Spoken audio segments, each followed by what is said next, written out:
Assalamualaikum warahmatullahi wabarakatuh. Saya Duti Dina Zarahwani, NIM 931405218. Di sini saya akan memberikan tanggapan mengenai jurnal yang berjudul Pengaruh Kepribadian dan Komunikasi Interpersonal terhadap Komitmen Organisasional. Dalam jurnal tersebut dapat dikatakan bahwa perilaku anggota masyarakat masih ada yang belum komitmen dalam pengembalian dana bergulir. Perilaku masyarakat yang masih berpikir untuk memenuhi kebutuhan hidup sehari-hari, sehingga perilaku masyarakat masih terhambat. Namun, di samping itu, sebenarnya para masyarakat ini memiliki kemauan untuk bergabung dalam kelompok swadaya masyarakat agar mereka mendapatkan bantuan untuk mengembangkan usaha mereka sehingga dapat memenuhi kebutuhan hidup rumah tangganya. Dalam hal ini, komunikasi interpersonal sangatlah penting untuk memberikan kontribusi terhadap besarnya tingkat komitmen masyarakat atau karyawan. Komunikasi interpersonal yang mampu terjalin dengan baik akan menimbulkan rasa kekeluargaan sesama masyarakat atau karyawan. Namun, jika komunikasi interpersonal tersebut tidak berjalan dengan efektif, justru akan menimbulkan pertengkaran, saling iri, saling menjatuhkan, dan dampak negatif lainnya. Tanggapan saya mengenai jurnal tentang pengaruh kepribadian dan komunikasi interpersonal terhadap komitmen organisasional, yaitu suatu organisasi harus mempunyai komunikasi yang efektif demi pencapaian tujuan organisasi tersebut. Selanjutnya, berdasarkan jurnal dan kaitannya dengan materi yang telah dipelajari. Yang pertama, pada variabel X1 atau extraversion. Pada variabel ini berpengaruh positif dan signifikan terhadap komitmen organisasi. Extraversion dicirikan untuk menjadikan seseorang percaya diri, dominan, aktif, dan menunjukkan emosi yang positif. Selain itu juga dikaitkan dengan berkecenderungan untuk bersikap optimis. Pada dimensi ini cenderung dikaitkan dengan cara seseorang dalam menggunakan rasionalnya dan cara mengatasi masalah. Serta jika kita mempunyai rasa kepercayaan yang tinggi, maka dapat menciptakan rasa optimis dalam keberhasilan suatu organisasi tersebut. Pada variabel X2, agreeableness, pada variabel ini juga berpengaruh positif dan signifikan terhadap komitmen organisasi. Agreeableness memiliki kepribadian yang selalu mengalah, menghindari suatu konflik, dan memiliki kecenderungan mengikuti orang lain.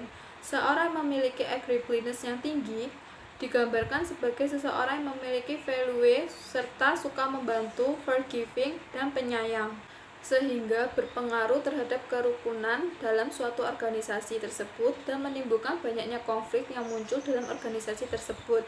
Jika agreeableness-nya rendah, maka seseorang akan cenderung tidak kooperatif. Pada variabel X3, conscientiousness, pada variabel ini orang yang tinggi dalam dimensi ini umumnya berhati-hati, dapat diandalkan, teratur, bertanggung jawab. Maka dalam hal ini, jika suatu karyawan mempunyai rasa yang bertanggung jawab dengan suatu pekerjaannya, maka secara langsung dapat menciptakan sikap profesionalisme seorang tersebut dan tidak cenderung ceroboh, berantakan, dan tidak ada dapat diandalkan. Yang keempat yaitu variabel X4 atau neurositis, dapat diartikan dengan kepemilikan emosi yang negatif seperti rasa khawatir, cemas, rasa tidak aman, dan labil. Mereka akan kesulitan dalam menjalani hubungan dan berkomitmen. Mereka juga memiliki tingkat self-esteem yang rendah. Dengan kepribadiannya mudah mengalami kecemasan, rasa marah, depresi, dan memiliki kecenderungan emosionally reaktif. Dalam hal ini, jika karyawan memiliki dimensi neurotisme yang tinggi, maka akan kesulitan untuk berkomitmen dan menjalin hubungan terhadap sesama anggotanya pada suatu perusahaan tersebut. Yang kelima, pada variabel X5 atau openness to experience. Pada dimensi ini berkaitan dengan keterbukaan wawasan dan originalitas ide. Mereka senang dengan inovasi baru dan juga mengacu pada suatu ide atau situasi yang baru, mudah bertoleransi, memiliki kapasitas untuk menyerap informasi, fokus, dan kreatif. Dalam hal ini, jika suatu karyawan dapat mengembangkan banyak ide dan kreativitas yang tinggi, maka dapat membawa kemajuan bagi organisasi tersebut.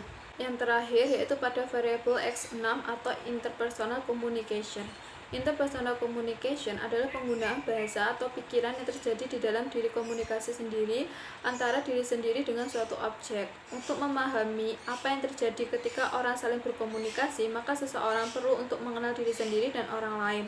Melalui komunikasi interpersonal membantu individu dalam berhubungan dengan orang lain. Komunikasi interpersonal dapat digunakan untuk tujuan mempengaruhi sikap dan perilaku para anggota untuk tercapainya tujuan organisasi tersebut.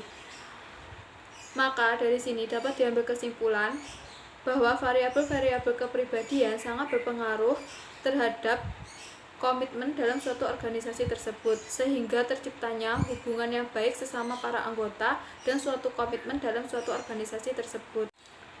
Sekian penjelasan dari saya. Wassalamualaikum warahmatullahi wabarakatuh.